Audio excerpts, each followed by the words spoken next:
Hi everyone, this is Chapter 4, Cultural Context and Career Counseling for Counseling 4480. So here is a case example that the textbook brings in. Counselor Mark is a white career counselor specializing in midlife career transitions. So someone who is going to change their job. Client number 1 is an African American lesbian, conservative Muslim, career change in mid 40s. And client number 2 is a white man, 50s, taking a new position in another company prior to retirement.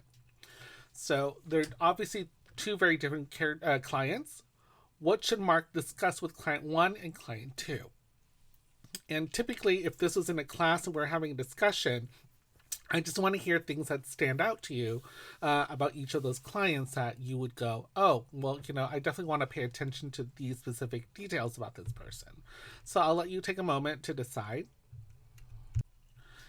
All clients operate within a cultural context. So that's what we're hoping that you think about if you were, let's say, Counselor Mark in the previous slide, is that the situation, the environment, who they are as a person, what they're made up of, like all the different demographics, will be how this person is going to potentially respond to counseling or receiving services.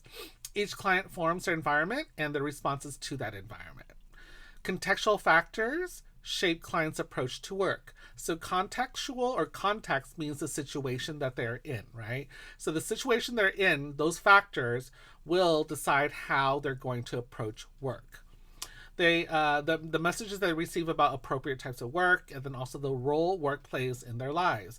Remember, some of us, we want to work because we love it so much, while others are working only because they want to make money, right? So it's going to be different for everyone, and we need to pay attention and have that in the back of our heads. It's important that career counselors first have a foundational understanding of the potential influences of context or the situation on their own perceptions and worldviews, along with their clients' perceptions and worldview. So we're now not just talking about your clients, we're also talking about you, because you're helping them, but you also see the world in a specific way, right? So sometimes it's going to be a collaboration of the two. Sometimes you'll be talking about it. Again, we're not talking about your own value system. We're just talking about how you would approach to solve this problem, right? All right, the NCDA, Multiculturalism Minimum Career Counseling Competencies, says that the competent career counselor is aware of his or her or their own cultural beliefs and assumptions and incorporates that awareness into his or her or their decision making about interactions with clients, students, and other career professionals. So we recognize that each professional, let's say the counselor, will see the world differently, right? Obviously in a professional manner. That's what we're talking about. And then how do we incorporate that professional education experience that you have had with your clients to make it so that your client's able to, let's say, find a job? Okay, let's talk about culturally responsive career counseling. All clients come with a unique biological, social, and developmental experiences that are products of the culture to which they belong. And we talked about that briefly before. Whoever raised you most likely instilled on you certain values. Okay. Again, we're not saying necessarily anything is bad or good, right? It's just your parents typically are the ones who raise you, will tell you about the world in the way that they see it. And it is a mixture of what they learned as they grew up and, became adults, along with what their parents taught them, right? So this is why there might be several different generations with very different perspectives on what's going on. Because as we get older, we start to learn, oh yeah, some of the stuff that my parents taught me were really helpful and some of them were really wrong, right? Or maybe the generation, the culture has changed. So, this isn't such a big deal anymore, let's say. And we'll talk about some examples as we go along. All right, belonging to a culture does not automatically mean that a client will display one characteristic or another. So what that means is if you meet someone who is, let's say, Mexican American, not all Mexican Americans are going to be the same. I know that sounds obvious, right? But sometimes we do stereotype that, let's say, all Asians love math, all Black people love rap or hip hop or something like that. That's just not true. So we want to make sure that we are not stereotyping them in this way. All right, effective counselors do not treat all clients the same, assume their cultural experiences are the same or uniform, approach each client as belonging to one or more culture. So you have to realize that as well. that each client, because of their diverse makeup, belong to different things. Okay, let's think about this. An Asian American man who is married to a white woman who works for a company and his boss is a black man. Their workplace is ethnically diverse, and then it's also a middle class neighborhood. Okay, so just thinking about that, envisioning it, what are you thinking about this person, or what don't you know, or what things might you want to consider or pay attention to? This is a pretty diverse person, right? So it's going to be probably a little bit harder to really just make assumptions. This is why you get to know your clients, and then from there move on forward with therapy. All right, here's another example: a Hmong client. You might not even have ever heard of the word Hmong or the group of people who identify as Hmong people. So that's a regional area, mountainous regional area, typically near Vietnam in Asia, right? A transgender client. Maybe you've never met a person who is trans before, right? So what do you do? What do you think about? So again, all these things are going to be a little bit different. How about a woman who is seeking work as an engineer? Maybe you don't know any females or women who are engineers. So how do you approach that? Right, because of the stereotypical differences, or we want to make sure again that we don't want to fall into these stereotypes that engineers are only for men. So what happens when it is a woman? All right, so one of the models that the book introduces is Fuad and Kantaminini. Okay, three-dimensional model. It was created in 2008. And it has 3 dimensions, right? So imagine like a cube when you're thinking about it. All right, so the first dimension are characteristics that influences work choices. So the first one is, what are your interests, your needs, your values, your personality, your abilities, your self-efficacy. Self-efficacy is just a fancy word for can you do the things that you say you want to do. And then aspiration. So what motivates you to go to a specific place? Like what kind of job that you want? What motivates you to get to that place, right? So the first dimension are characteristics that influence your work choices. Traditional areas that career counselors have emphasized is what a client is able to do, is interested in, what choices are consistent with the client's values, and there's more definition or more of this we'll talk about in chapter 6. Okay, so now let's talk about the second dimension, which is gender, race, ethnicity, social class, family variables, religion, sexual orientation, and relationships. Messages that they received about appropriate possible work is based on those second dimensions.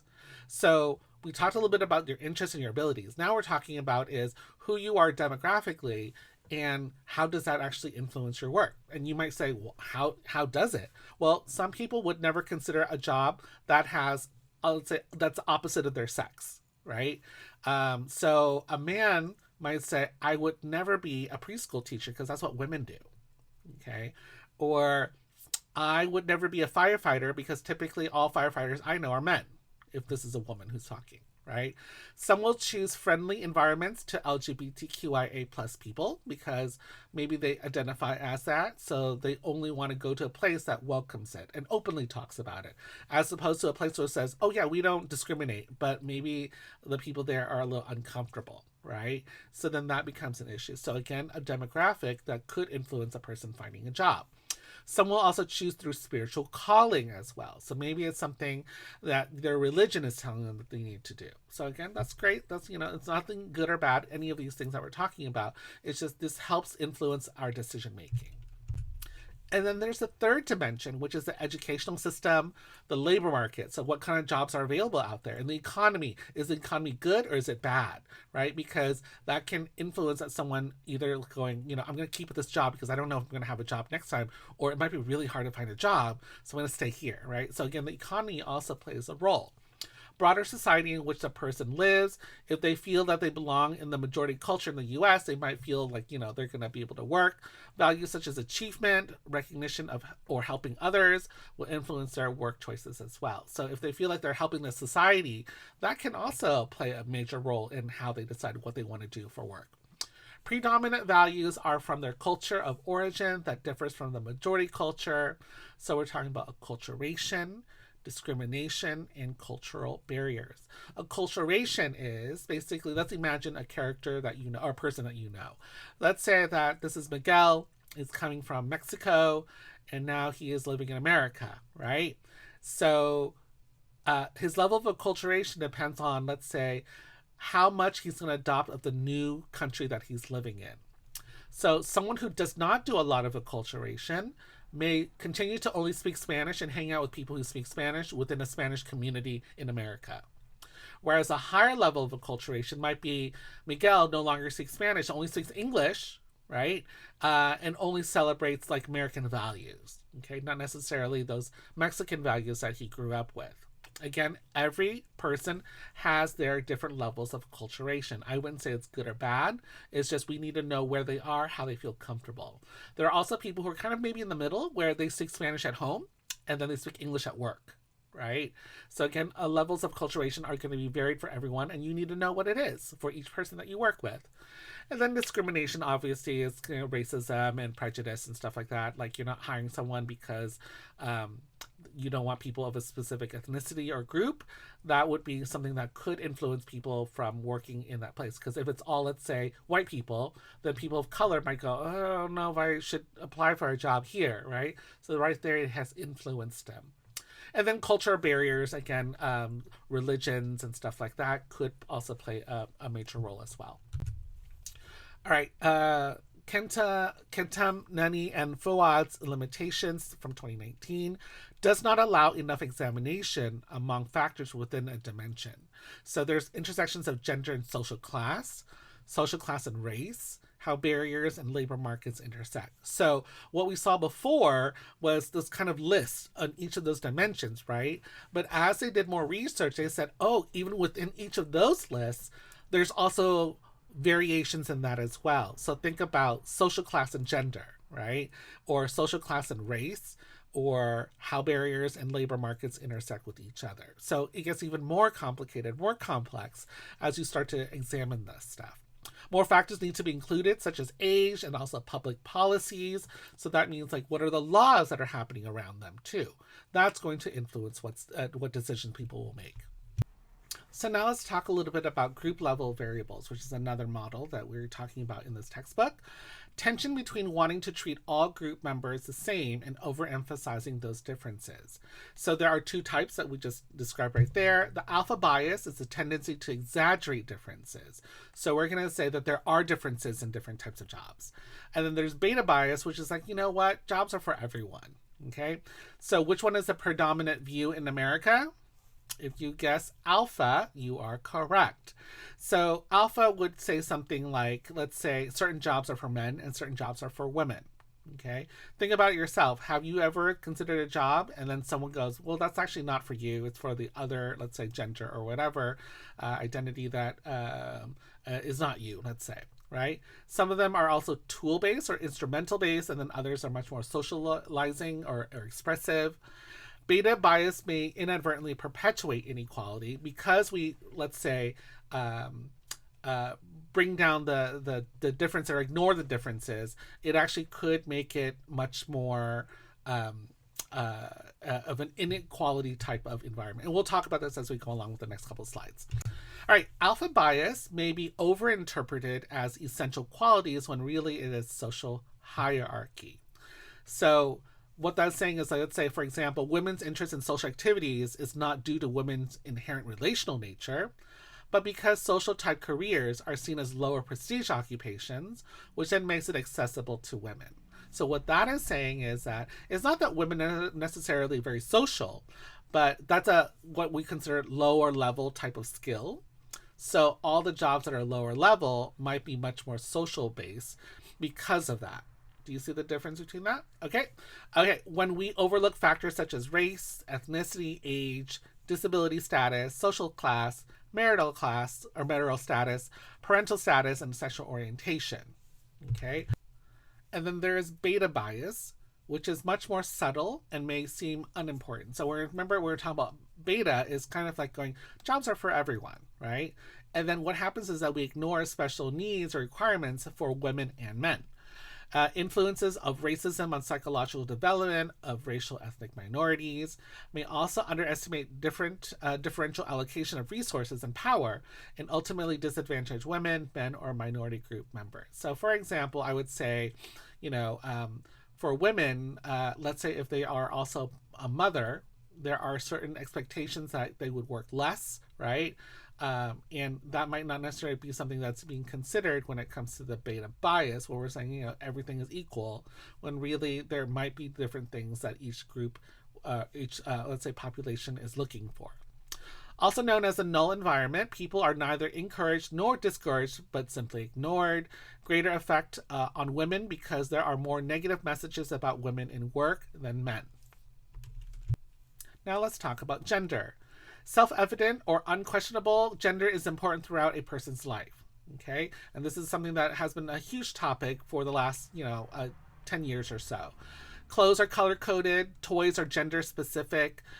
From an early age, rewarded of demonstrating different interests. So, like let's say a little boy is going to destroy a sandcastle. You're like, yeah, that's right.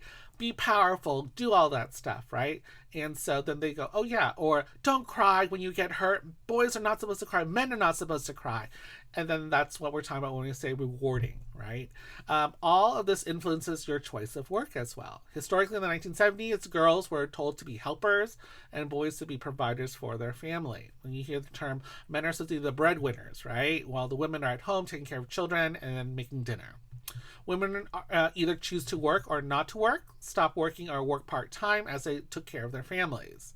Men were restricted from being involved with their families. No, men are just going to work, come back, with the money, and that is it. So there was no choice for both groups of people, it seems like. Do you see that?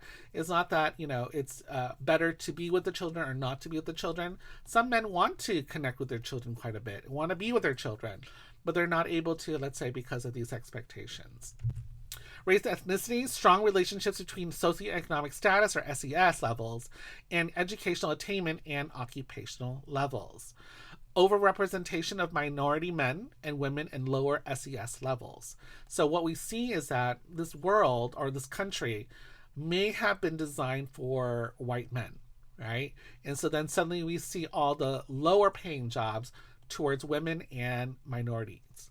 Overrepresentation of white men in higher SES levels, and that's true typically. However, of course, things are changing as we move forward in time. Overt sexism and racism are illegal in the U.S. So overt means obvious. Okay, so if you say I'm not going to hire you because you're a woman, that would be overt sexism. But covert sexism and racism still exists. So let's say that you have a job opening and 5 people applied and there was 1 man and 4 women. You can just hire the man and say, we thought that he had the best qualifications, right? But really what's part of that is, we actually didn't also want to hire a woman either. But they're not going to say it out loud, because if they're saying it out loud, that would be illegal, right? So covert sexism still happens. There are plenty of people who have disabilities who apply for a job and can totally do it. But employer might go, I'd rather just not work with someone with a disability, right? And that would be overt if they said it out loud, like, oh, I can't hire you, you have a disability. However, if they just say, oh yeah, well, this other applicant we felt better fit, that is covert, because there's no way to prove it unless it's written somewhere or said out loud. And of course, it affects the population's mental health because of that. Relational and familial influences. Traditionally, work choices are made individually. Today, relationships and family play in career decisions. So again, it depends also on what kind of family you grew up in, collectivist or individualistic, right? Where some families are like, you be what you want to be. And then some families like, you are going to be a doctor. You are going to be a restaurant owner. You are going to be a farm worker, right? Just like them or something like that. Positive family relationships can help a person feel free to explore various careers. So with some parents, they're like, let's explore what you like to do and maybe see if we can find any work that fits into that so that you are happy and you can actually do what you want to do and get paid. Negative relationships can restrict those behaviors, or some parents are like, nope, you cannot do any of those things at all, period, right? Career decisions differ by culture and gender. Role models are also very influential as well. So it depends on if that person has people to talk to within different fields. That could be a mentorship relationship there. Social class. Career development has often neglected the concerns of the working class or the poor people than when compared to middle or wealthy people. So that's really interesting. We kind of strive for the top stuff, but we might not necessarily address the more regular everyday type jobs, right? It's about access to resources and influences on career aspirations, development, and career attainment. And so this is why we want to make sure when you're in college that you have and you know that there are available resources for you, okay, to get whatever job that you want. We hope that we can help find that type of job. People in lower SES, no enriched learning environments, little career guidance and information from parents, less strong career expectations. And that makes sense, right? If your parents do not know all the different types of jobs that can happen, let's say, for example, counseling, right? Your parents are like, what? You're going to just talk to people and then you're going to get paid for that? That sounds dumb, or that doesn't sound real. No, you got to make a package. You need to work in a factory and produce something. That's real work, right? So if they don't have the ability to understand all these different career paths, they're going to limit you, right? And this happens a lot more often with people who are in lower socioeconomic status than people who are wealthier, who have met a lot of people and seen a lot of different types of jobs and the possibilities. All right, let's talk about societal level variables. Societal assumptions affect views on work and perception of possible choices, influences your career trajectory. Career trajectory is basically where you start and where you're going to end up, okay? In the US, individualistic society, so in America, we tend to kind of like, we're on our own, we do our job, we succeed ourselves. You might work as an end to itself, so you're doing this type of work because it's important. Work is a means to an end, so that means being, which is within a context of life. When you work, it helps you with your family, your friends, and also what you do on your leisure time or your free time. Achievement, what a person accomplishes. An ascription is the family into which they are born. Wealthy families will help offer opportunities which will affect that child. So again, there's options if you are richer, and this is why we want to share those things once you're in college and once you meet other people, so that other people can understand that there are other options that they can look at as well. Differences from mainstream culture. The US is made of many backgrounds, and we've talked about this before, right? Most of us have moved to America. Most of us were not from America originally, or the earliest settlers, right? Various people will navigate between two cultures because of that. Successful people have said that they have developed a bicultural identity. Bi means two, typically. Incorporate values from both cultures in making work-related decisions. So there are potential influences from their other culture versus their dominant culture, which is the American culture, which is where they live. Acculturation. I think we talked a little bit about the levels of acculturation, which are the ways a person changes, accommodated, or adopt the cultural patterns of the more dominant culture of the host culture. So let's say, for example, if you're coming from Mexico and now you live in America, America is considered the host or dominant society. Okay, so we're seeing is how much do you adopt of the dominant society, and there are various variations, and each person is going to have a different one, even within a family.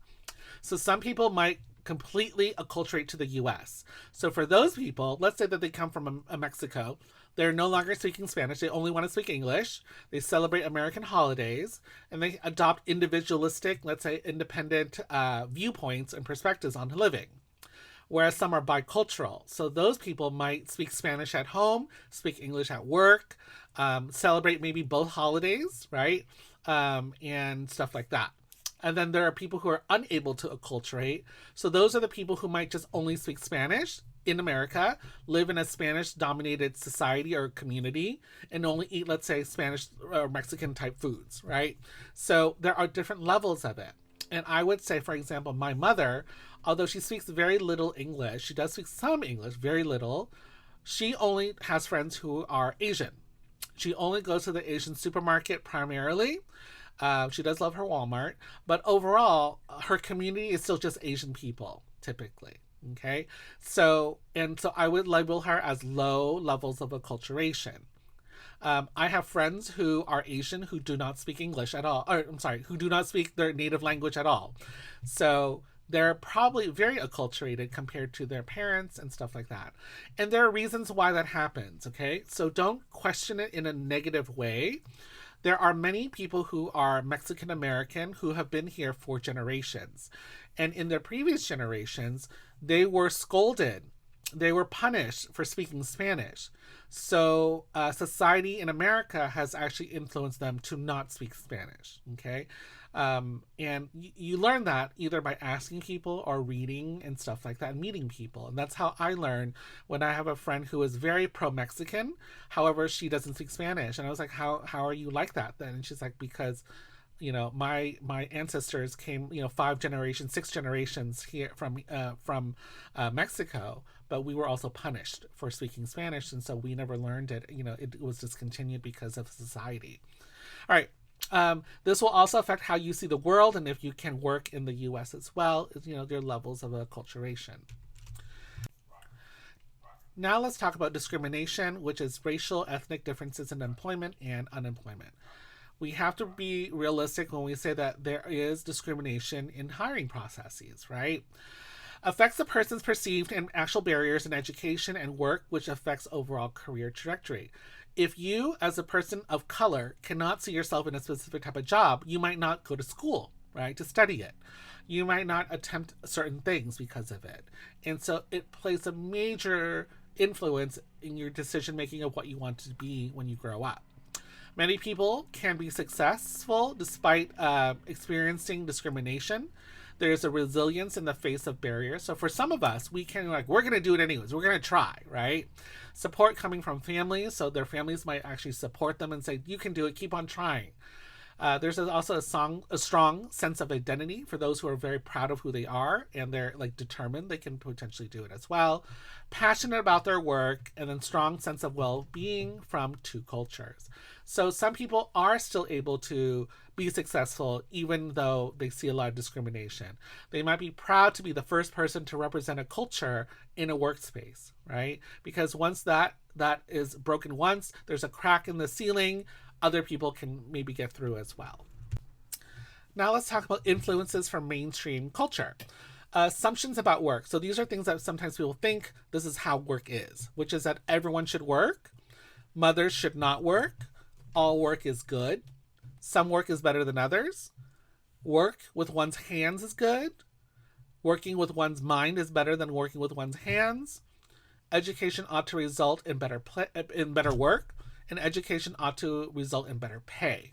Okay, so these are some of the things that some of y'all think, right? And it's totally fine because this is how we were raised to see work.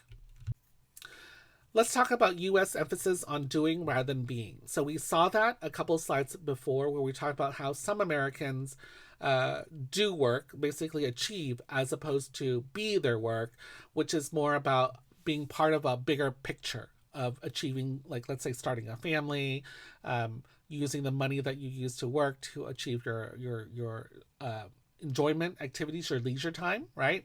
So again, in America, we place high value on achievement. We have a lower tolerance for uncertainty. We want to know exactly what's going on.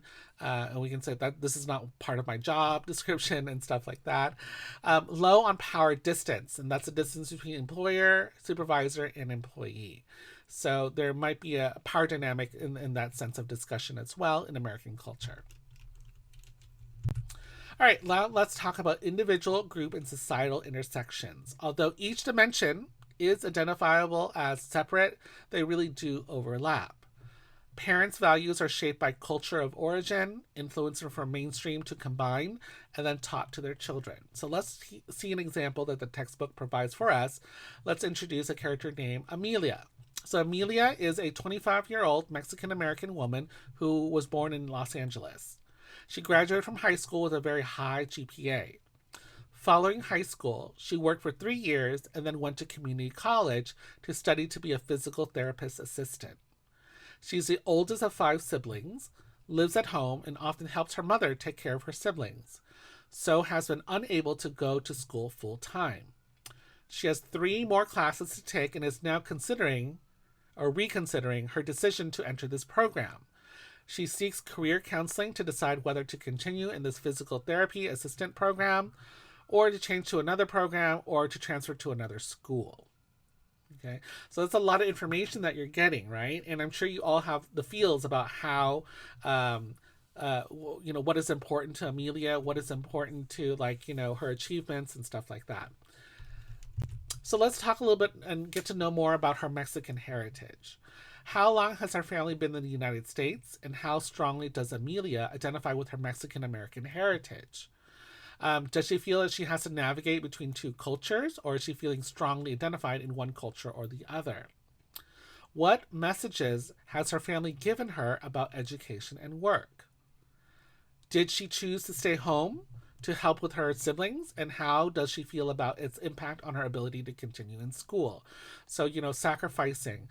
Sometimes I hear students talk about it and they regret, they're like upset that their parents made them sacrifice um, their own, the children's lives to take care of the children while their parents, let's say, are working, right? So it really does depend on Amelia's contacts or whomever your client will be.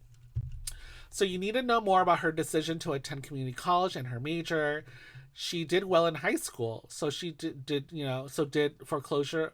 Did she foreclose on, let's say, other options, right? Because if she was educated, what were the things that she said yes that she could do and no to other things? And if she did foreclose options, what were some of the barriers that she perceived? So if she said no to certain jobs, why did she do that?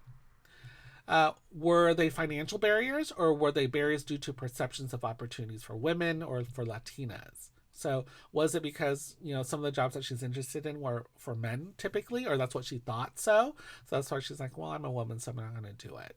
So again, we need to explore those. What influences are more important in her decision to change careers, or her major or her career trajectory at this point? So she's almost done. She only has 3 semesters left, right? It sounds like her 3 classes. I can't remember right now, but she's very few, and yet she wants to give it all up. So what is going on there? Amelia's family may lived in Los Angeles for many generations, so being Mexican American might not necessarily be that important to her, right? That's not necessarily an important characteristic when we're thinking about that cube that we talked about before, or the levels and stuff like that. Maybe it doesn't matter about her ethnicity. Now let's talk about is it Damon? Damon is an African American man who lives in a small town in North Carolina. So would you ask similar questions to Amelia? Or is there now a gender thing? Does geographic region make a difference? Rural setting versus urban Los Angeles? Do you ask similar questions about navigating two cultures? Would you ask more about discrimination instead of acculturation, right? So gender might not be gender might be more important for Damon as a physical therapist than his race. Okay, and we can look at the models that we've talked about before when it comes to understanding what kind of questions we would ask Damon versus Amelia. All right, practical implications. Although each model has their focus, here are some of the overlapping recommendations to cover. Okay, and these are going to be a couple of slides. Number 1, gain awareness of your own biases and assumptions about the roles of group and societal level influences on work and career. This is critical to ensure you do not impose your own assumptions and biases onto other people. Number 2, understand that clients will differ in their awareness of various contextual influences on their decisions. Respect their level of awareness and ability to articulate those influences. So again, sometimes your clients will not necessarily realize the situation they're in, which influences how they make their decisions. 3, examine work and career options that go beyond traditional gender roles. So we encourage you to say, yeah, let's look into it. Maybe gender, maybe you being a male or female or whatever, doesn't really matter, right? 4, help clients counter restrictive occupational stereotypes. So for this one, they might say, no, I can't do this. And you're like, well, actually you can. There are people who are similar to you who are doing this job. We just want to make sure that you understand that and that you're not limiting yourself. 5, help identify barriers as to develop appropriate interventions. So if there are any barriers, such as not understanding how to do a resume or something like that, you're able to provide those things and remove those barriers. 6, help clients identify family expectations and cultural assumptions that influence their career choices, right? So we might talk about how their parents might influence them, their siblings might. 7, when clients want to go against family or cultural expectations, help them discuss potential cultural consequences of countering those expectations. How would their family react when they come home and they said that they don't want to do something that their parents want them to do, right? You want to practice and rehearse those things, whether or not that is appropriate type of discussions that they have with their families. Help clients identify ways to address these resistances as well, right? So role play and stuff like that, just to see how the client can get through it by thinking of how to respond. 8, help clients identify the strongest influences on their decisions. What role did gender, race, ethnicity, and sexual orientation play in those decisions? Were some choices foreclosed due to group or societal level variables? Remember, we're going back to that cube again, right? Were there certain things that were preventing them? Was it the economy? Was it education, access to education, or something like that? 9, examine differences between aspirations, which are your career dreams, your actual expectations, and your goals. Help clients reconcile these differences, particularly if options were prematurely foreclosed. So sometimes we make up all these fantasies of what kind of jobs we want to do, but we don't have the reality skill sets, let's say, right? So we want to analyze all these things to make sure that this person is happy, satisfied, willing to go forward with their career majors and stuff like that. 10, help clients understand how racism may influence their perceptions of opportunities and how cultural values may influence career aspirations. And we've talked about this quite a bit when it comes to who you are as a person and how there might be discrimination, right? All right. 11 is encourage as much math coursework as possible, given its role as a critical filter in entry to many career fields. Explore clients' levels of confidence for math and possible ways to counter low math self-efficacy. So this is actually kind of funny, right? Math is not that hard. There's a formula for most math problems. But for some reason in America, we're like, we don't have time for this. But really, it's like a universal language, math is, right? So we want to encourage your children, your clients to take math classes so that it helps them understand. It also makes their mind, think in ways that they typically, let's say, don't think, right? Okay, 12, stress decisions that keep as many options open as possible. 13, help clients identify supportive others, including family members. So who are their cheerleaders? And 14 is help identify cultural strengths and interventions to promote resilience. So what are some supports or some things that they do that help them keep their head up, keep them optimistic and stuff like that? Now let's look at culturally appropriate career counseling models. This is the Fuad and Bingham, 1995, Spheres of Influence of Cultural Variables model. And that's figure 4.2 in the textbook. So it's basically a bunch of circles, concentric circles. The middle one is the core, and that represents your interests, your values, and your abilities. Ring 1, which is gender, is about role expectations.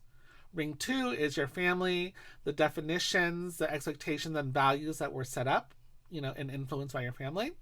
Ring 3 is the racial or ethnic group, so that's cultural factors, racial identity, development, worldviews. Maybe we talk about acculturation in this area as well.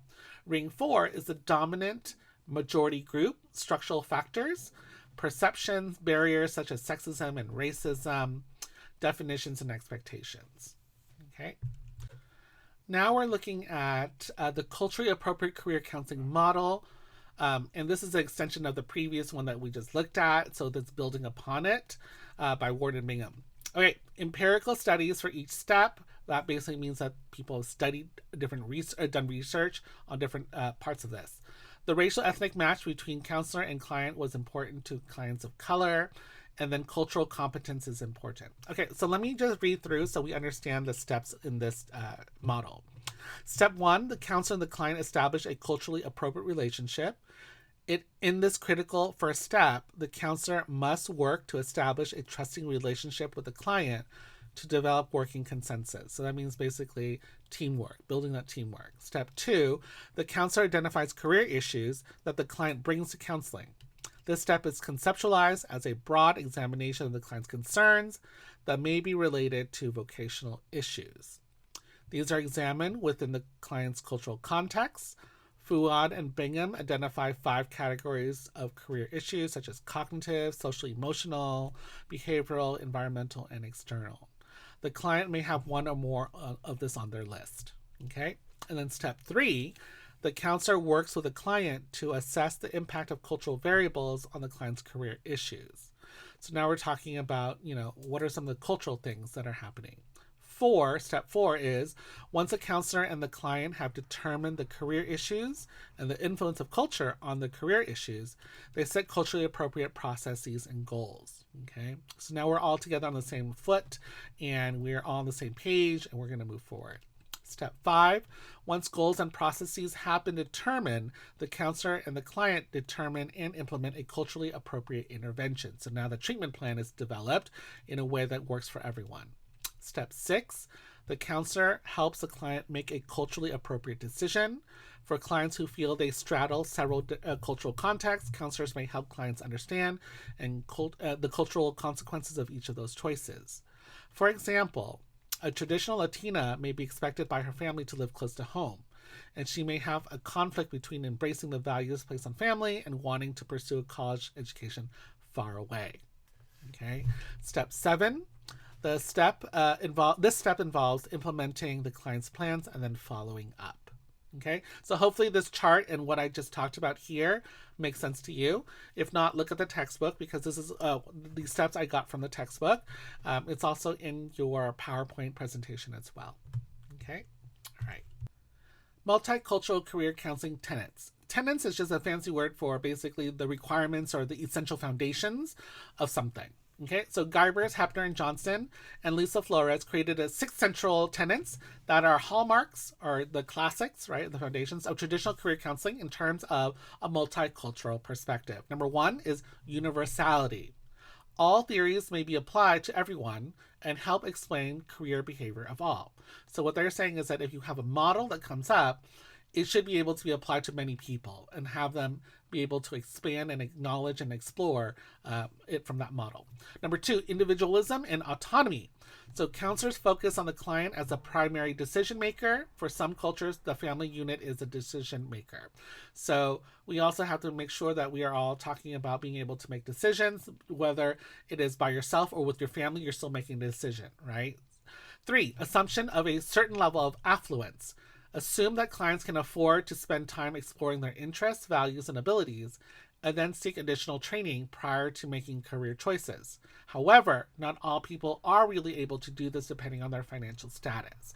Obviously, the internet has been a huge helper when it comes to breaking down, affluence. Before, you might have to pay people, right? Now you can potentially look at the internet and still get some of those services itself. 4, opportunities are available to all people who work hard. Obviously, we're going to have to acknowledge that, however, for some, due to racial, sex, gender discrimination, sexual orientation, social class, can limit career choices.